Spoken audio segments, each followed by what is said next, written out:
আসসালামু আলাইকুম। আমাদের জমিতে ধান লাগানোর জন্য আমাদের জমি প্রস্তুত করা হয়েছে। এখন আমাদের প্রয়োজন বেচন, আর আমাদের এবার বেচন নাই। তাই আমরা চলে আসলাম ফরিদপুর বাজারে বেচন কেনার জন্য। আমাদের ফরিদপুর বাজারে প্রতিদিনই বিকালবেলা করে বেচন পাওয়া যায়। তাই আজকে আমরা বিকালবেলা চলে আসলাম ফরিদপুর বাজারে বেচন কেনার জন্য। এসে দেখি অনেক বেচনও উঠেছে এবং কাস্টমারও অনেক, প্রচুর চাহিদা বেচনের। আজকে বেচনের খুবই দাম, এরকম দাম এর আগে কখনোই যায় নাই।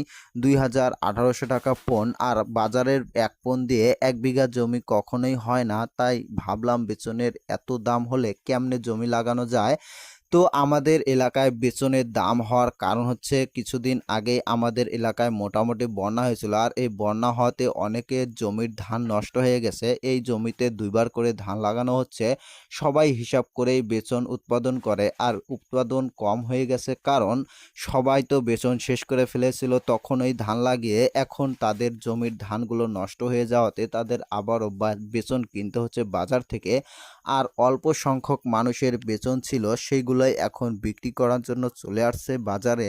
অনেকে আবার তাদের জমি আগর গাড়া ছিল, সেগুলো থেকে ফাটিয়ে কিছু বেচন তুলে এনে বাজারে বিক্রি করতেছে। সেগুলো কিনে নিয়ে কখনোই পোষাবে না, কারণ ওগুলোর মোটা হয়ে গেছে, আর মোটা হয়ে যাওয়াতে একটা করে আটিতে খুব একটা ওগুলো চারা নাই। তাই ওগুলো আমরা কখনোই কিনবো না। আমরা খুঁজতেছি সুন্দর বেচন বলান যেগুলোর চিকন ছলা এবং একটা আটিতে অনেকগুলো করে আছে, কিন্তু এত ছোট করে বাঁচছে যে এগুলা নিয়ে নেওয়ার রুচিই নাই।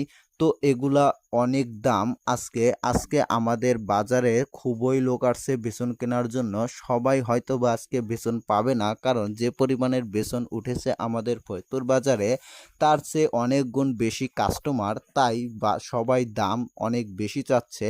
অনেকে আবার বেশি দাম দিয়ে কিনে নিয়ে যাচ্ছে। আসলে বেসন যেগুলো উঠেছে এগুলো যত দামই চাক একটাও থাকবে না, সবগুলোই বিক্রি হয়ে যাবে।